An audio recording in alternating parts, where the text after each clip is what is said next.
a ceñirme a una encuesta que se ha hecho en Ipsos Apoyo. Esta es la encuesta que se llamó Imagen y Percepción de las Universidades en el 2022. Se estima que 414.000 jóvenes limeños desean seguir estudios superiores en los próximos 2 años. Y tiene más o menos una muestra de 753 jóvenes entre los 15 y 18 años entre diferentes niveles socioeconómicos. Las universidades que más recomendaron es, en primer lugar, está la San Marcos, luego está la UNI, está la Vallejo, está la PUC, está la Villarreal, la UPC, la UPN y la UTP. Y las carreras más elegidas entre todos ellos: primero ingeniería, segundo administración, tercero derecho, vamos a decir que es la única carrera de humanidades, cuarto medicina y quinto psicología. Bueno, ahí tenemos 2, pero digamos que no es innegable la preferencia de los jóvenes hoy por carreras que no sean de humanidades. Y aquí es donde viene mi reflexión. Podemos hablar así, a secas, de una crisis de las humanidades. ¿A qué se debe que cada vez menos personas prefieran carreras de humanidades? Aquí yo voy a dar una opinión personal basada también en este libro de Marina Garcés, que me encanta, que se llama Escuela de Aprendices. Y este libro que ya seguramente ustedes han conocido porque lo he mencionado en más de una transmisión, que es La Escuela de la Ignorancia de Jean-Claude Michet. ¿De qué hablamos cuando hablamos de una carrera de humanidades? Porque parece que están todas agrupadas en un pelotón, ¿no? En un pelotón de fusilamiento como el coronel Aureliano Buendía, y que son todas un poco lo mismo, dentro de las cuales, digamos que derecho y psicología están, digamos, en los primeros lugares, y de pronto va descendiendo la cuestión si de pronto dices, no sé, comunicación, si de pronto dices paleontología, si de pronto dices antropología, y así sucesivamente, como que los peldaños de la expectativa social van bajando. Mi respuesta es que hay un punto de quiebre de algo que ocurrió en el mundo, que fue en el año 2008. En el 2008 hubo una crisis económica muy fuerte que orientó a la gente a buscar desesperadamente soluciones inmediatas y pragmáticas a esa crisis que había ocurrido en el mundo. Y ese pragmatismo, esa búsqueda incesante por mejorar las cifras, le dio a entender a gran parte de la humanidad, que ya venía en decadencia respecto a su preferencia por carreras de humanidades, de que quizás en las humanidades no estaba la respuesta a las soluciones prácticas del mundo. Y esto se confirma con un artículo que está aquí, que lo voy a dejar aquí, a propósito de los efectos del 2008 en las humanidades, que está publicado por el Vicerrectorado Académico de la PUC. Pero se ve una curva descendente a propósito de las preferencias de la gente en Estados Unidos, a propósito de sus preferencias en elección de carreras de humanidades, ¿no? Este puede ser un camino. Mi camino, evidentemente, pasa por otro tipo de percepción que tengo, y es mi percepción a propósito de la escuela. Verán, yo durante mucho tiempo he sido maestro de escuela, así que creo poder hablar, no sé si con la autoridad, porque hay maestros que tienen experiencia en la escuela mucho más tiempo que yo, y yo no pienso aquí chicanear ni escuelear a nadie, pero sí desde la percepción que tengo yo como comunicador y como docente, y como una persona enteramente metida en el rubro de humanidades, a propósito de lo que vi, de mi experiencia como profesor, y cuáles eran las respuestas que esbozaban algunos chicos respecto a las probables elecciones de carrera que iban a tener, a las probables orientaciones vocacionales que iban a tener de aquí a un tiempo. En principio, emocionalmente, percibía 3 cosas, ¿ya? La primera, muchísimo miedo al fracaso. Tenían muy interiorizado de que el éxito estaba en las ciencias, de que el éxito económico y el progreso estaba en los números, Y digo números o letras porque así parece estar agrupado el colegio hoy en día, ¿no? O eres bueno en números o eres bueno en letras, ¿no? Siempre cuando te dicen eres bueno en letras, por lo menos te tratan de llevar hacia el lado de derecho, ¿no? Como si eso fuese también un aval de éxito, cuando realmente no es así. Había un miedo al fracaso, una condena al error terrible. Esto sin ningún estudio previo, ningún análisis, yo someramente de lo que podía percibir. Hago la aclaración, porque acá algunos van a decir, ¿en qué estudio te basas? No, aquí estoy dando mi percepción. Ya después vamos a entrar a hablar de las fuentes como tal, que son las fuentes que tengo aquí y sobre las cuales vamos a discutir largo y tendido. La segunda era una desvalorización al argumento. Una desvalorización tremenda y el respeto hacia las humanidades como fuentes de conocimiento. Es decir, yo escuchaba a chicos literalmente decir, la historia o la literatura no me van a cambiar la vida. Yo lo que quiero es tener plata porque la mentalidad del humano hoy es hacer dinero y escalar con el dinero lo más alto posible en la esfera social porque eso es lo que me va a hacer poderoso, ¿no? No había un valor ético dentro de ese crecimiento que les permitiera cuestionarse. Era una carrera acelerada hacia el vacío del éxito, si es que hoy podemos denominar que el éxito es evidentemente una carrera sin tregua hacia la cúspide del poder. Y la tercera, la que ya me pareció más maleada, es que había una desvalorización al trabajo del maestro que guía, del maestro que enseña, del maestro que media el conocimiento entre una población de alumnos y la escuela. Y más bien había una valorización extrema, in extremis, diría yo, a ese tipo de maestro más bien con tintes autoritarios y que ejercía por medio de la dictadura de la cifra y del miedo, en vez de una apuesta por el debate y la crítica. Había una ansiedad terrible por el objetivo, por el resultado y no por el proceso. Entonces, había estos tres conceptos que a mí personalmente me llamaron muchísimo la atención. Y esto ocurría desde los dos niveles, desde el lado de los estudiantes, desde el lado de los mismos profesores y otro lado superior, desde el lado de las instituciones en las cuales el profesor era el menos protegido. El alumno era igual al cliente. El cliente siempre tiene la razón. No importa si lo argumenta o no. Él pagó, su padre pagó, entonces él tiene la razón.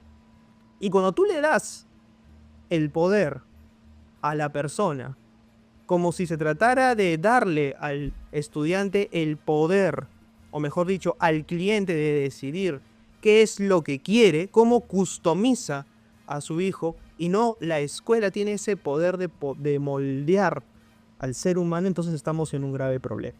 Bajo estas tres premisas, yo, como siempre, yo lo que hago es siempre partir de una premisa. Cuando nosotros hablamos de educación, hablamos de básicamente el proceso que nosotros tenemos desde el primer día en que nacemos hasta que nos morimos. Nunca dejamos de aprender. La educación es un proceso transversal. Pareciese, hoy en día, que la educación es únicamente una acumulación de habilidades para llegar a un objetivo. Y una vez llegado a ese objetivo, no importa aprender más. O importa aprender más en tanto yo tengo una recompensa inmediata. Un ascenso, un nuevo puesto de trabajo, o puedo llegar a ser eso que comúnmente la sociedad denomina como competitivo. Y esto lo veía reflejado en los chicos, ¿no? O sea, ¿para qué voy a hacer este trabajo? ¿Tiene nota? Yo le digo, no necesariamente tiene una nota, pero te va a ayudar a comprender mejor. Ah, ya, listo. Se limpiaban del problema y no lo hacían. ¿Para qué voy a hacer algo más si es que no me demanda una recompensa inmediata, ¿no? Por eso es que adoraban las respuestas para marcar, la cuestión múltiple y todo el asunto. Dice Marina Garcés en este libro maravilloso que se llama Escuela de Aprendices, eso, la educación es básicamente un proceso transversal al ser humano. Nacemos y somos arrojados a la vida, dice. Desde que nacemos hasta que morimos aprendemos algo.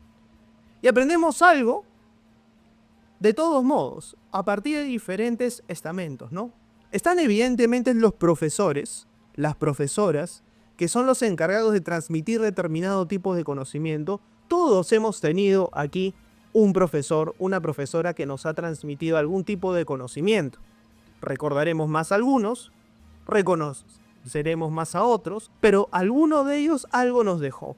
Alguno nos enseñó a sumar, alguno nos enseñó a dividir, otro nos enseñó la importancia del sujeto, del predicado, del objeto directo. ¿Entienden más o menos por dónde voy? En otros países también se enseña lo mismo, que es un verbo, que es un sinónimo, que es un antónimo, etcétera, etcétera, etcétera.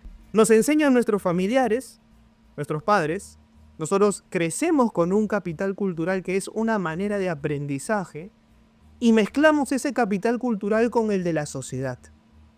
Ahí es donde se producen los choques y los choques también producen un aprendizaje. Está el de los amigos. Está el de los amigos. Nosotros también aprendemos de los amigos, ¿o no? Estamos hablando de aprendizajes que no son necesariamente formales, ¿no? Porque acá hemos entendido una cosa también, ¿no? El aprendizaje, el único tipo de aprendizaje que se produce en la sociedad es el aprendizaje formal, el que se produce en un aula, el que está medido, la cifra, ¿no? Siempre el numerito cojudo, discúlpeme la expresión, ¿no? Pero no es necesariamente así, también aprendemos de otros tipos de personas. Dar la vida, dice Marina Garcés, no implica dar una vida. Nosotros somos arrojados al mundo. Nadie, absolutamente nadie nos preguntó si queríamos o no queríamos nacer.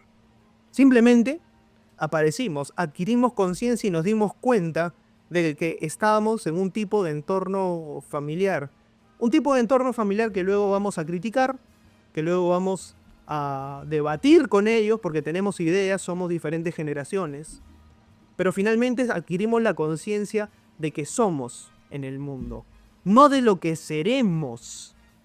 Ese seremos está mediado por nuestras experiencias de vida, y esas experiencias de vida no son otra cosa que el aprendizaje. El aprendizaje, que ya dije, está mediado por profesores, por familiares, por amigos, por desconocidos, etcétera, etcétera, etcétera. Aparece la presión. La presión que tenían mis alumnos, la presión que tienen los alumnos, incluso hoy, porque es una presión que no ha desaparecido, y es el tratar de ser algo en la vida. Nosotros nacemos con un nombre, nacemos con un apellido, pero no con una carrera. Nuestros padres van a tratar de darnos por ahí la mayor cantidad de recursos que puedan y estén a su alcance para que nosotros seamos algo. Pero ¿qué tal si ese algo que ellos planifican no necesariamente es? Fue lo que me pasó a mí. Mis viejos, evidentemente, ninguno de ellos tenía planificado, ni quería, por asomo, de que su hijo fuese comunicador. Ellos querían darme un lugar seguro en el mundo. Es lo más natural que tus viejos quieran que tú tengas un lugar seguro en el mundo, que seas mejor que ellos. Para algunos ser mejor significa crecer económicamente, es un punto de vista, pero ¿qué hay de lo demás? ¿Qué quiere decir ser mejor que lo que nuestros padres habían previsto para nosotros? Ya les había mostrado el otro día este libro de Azara Palomeque, en el cual decía, no te sientas mal, básicamente, por no haber conseguido los objetivos que tus padres a tu misma edad te habían inculcado. Las circunstancias son otras. No necesariamente haber llegado a los 30, tener un departamento, una relación estable e hijos es el único camino. Probablemente esto ya suena a resabio popular porque todo el mundo lo ha dicho y es verdad. Hay muchos más caminos, pero igual la presión social está porque ese también ha sido un tipo de aprendizaje que nos han metido en la cabeza, de que el éxito es únicamente el crecimiento económico, el ascenso a la pirámide social y check, check, check a todas las expectativas que habían puesto sobre nosotros. Dar una vida no significa lo mismo o no es lo mismo que brindar una vida. Es decir, nadie nace y yo no sé, pues, o sea, habrá su loco por ahí, pues no sé, que diga, yo quiero que mi hijo sea ingeniero y ¿cuántos años tiene tu hijo? 3 meses de nacido. Acaba de nacer el próximo Bill Gates y le meten todos los estímulos necesarios, ¿no? Para que el éxito esté asegurado. Estimulación temprana. Ojo que no tengo nada, Nada, contra estos cursos de estimulación temprana y demás, pero esta cuestión de que mi hijo, mi hija tiene que ser competitivo desde que nace, ¿no? Desde el útero, ¿no? y le ponen frases ahí, ¿no? My song, my pride y todo el asunto, ¿no? ¿Y qué tal si no? Dar una vida no significa brindar necesariamente la existencia posterior. Esto lo dice Marina Garcés. Ojo, ¿eh? Y a partir de esto, Marina Garcés señala algo. En base a la expectativa que construyen sobre nosotros y en base a lo que somos, aparece la vergüenza. ¡Qué vergüenza! ¿No? ¡Qué vergüenza si es que no logro ser lo que mis viejos habían previsto para mí! ¡Qué vergüenza si es que yo levanto la mano en clase porque tengo una duda! Porque estoy socialmente demostrando que no entendí algo. Si no entendía algo, voy a sacar 0. Si saco 0, voy a estar por debajo de las expectativas de todo el mundo y todo el mundo me va a señalar. El fracaso en el mundo y en el Perú sobre todo es un dedo que te dice está mal preguntar. Y es un miedo institucionalizado aún en los alumnos al día de hoy. O me van a decir, profesores, que cuando ustedes hacen una pregunta y dicen ¿entendieron? Los chicos, sí, profesor. Y después llega la prueba ¿y qué pasa? No entendimos. ¿Por qué no preguntaron en el momento? Ahí es donde viene un quiebre. Las humanidades siempre van a significar la duda, el cuestionamiento. Y pareciese que la sociedad tiene internalizado ese chip de chibolo, bulero, que le dice a otro, no debes preguntar. Asume, acepta y trata de equivocarte lo menos posible. Y en el camino, si puedes, copia. Para que no te hagan al tonto, no te hagan al sonso, ¿no? Y aquí es donde Marina Garcés menciona lo siguiente. Los escenarios de la educación presentan una colección inacabable de vergüenzas. La vergüenza de no saber suficiente. Eso es lo que les estaba diciendo. La vergüenza de tener un nombre extraño para la mayoría, ¿no? ¿Qué pasa cuando cuestionamos nuestras raíces, nuestros orígenes? Porque nuestro apellido nos termina delatando. Y eso es la burla de otros y eso automáticamente nos inhibe. La vergüenza de no hablar bien o de no dominar la lengua dominante, propia o ajena. La vergüenza de no vestir como los demás, la vergüenza de no tener unos padres normales, la vergüenza de pasar desapercibido, la vergüenza de no seguir los rituales de iniciación en el juego, el fútbol, en la comunicación o en las relaciones, la vergüenza de ser un grupo minoritario o de haber interiorizado ya la cuota de fracaso escolar que sirve o que forma parte del sistema. ¿Qué es? Y señala y remate acá con una cita de Nietzsche en la Gaia Ciencia. ¿Qué es el sello de la libertad conquistada? No avergonzarse ya ante sí mismo. La vergüenza es ser radicalmente íntima y al mismo tiempo social y al mismo tiempo colectiva. Sobre esto, ¿qué nos queda hacer y de dónde viene la crisis de las humanidades? Las humanidades en principio parten de la duda. La psicología parte de una pregunta, ¿no? ¿Cuál es el sentido o cuáles son los mecanismos de pensamiento de la mente humana? Y los mecanismos de pensamiento de la mente humana son diversos. No hay una sola respuesta, hay varias. La comunicación. ¿Cuál es el método más efectivo para poderse comunicar utilizando los medios? No hay una respuesta, hay varias. El derecho. ¿Qué es la justicia? Evidentemente, desde los griegos nos venimos preguntando qué demonios es la ética. ¿Y cómo es que aplicamos esto al sentido de justicia? No hay una respuesta, hay varias. El sistema escolar, el sistema educacional en general, amputa la idea o trata de evitar la idea de que existan varias respuestas y no una sola y absoluta. Por eso un sistema de recompensas absolutas, por eso un sistema de ganancia, ¿no? Y de pérdida y de señalamiento, y así sucesivamente, ¿no? Y dice aquí nuestro queridísimo Jean-Claude Michéa, el saber se ha vuelto algorítmico y no dado a la autonomía. ¿Esto qué quiere decir?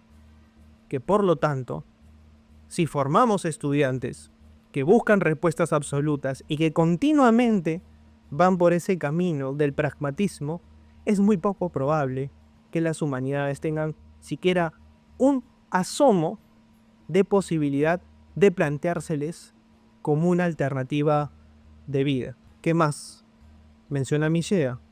El alumno es un consumidor pasivo, consumidor porque básicamente se ha convertido en el cliente de las escuelas y es un adoctrinado de la pasividad y un desmovilizado colectivamente. Así de sencillo. Entonces, si tú no tienes poder de crítica, si la sociedad y el sistema te exigen calificar, evaluar, medir y constantemente vienes mediado por pragmatismos y absolutismos, evidentemente la duda no tiene un solo mango de respuesta en ese espacio. Y si la duda no tiene un mango de respuesta en ese espacio, evidentemente mucho menos lo tendrán las humanidades. Porque las humanidades parten justamente de lo que significa ser humano. El humano no es una máquina.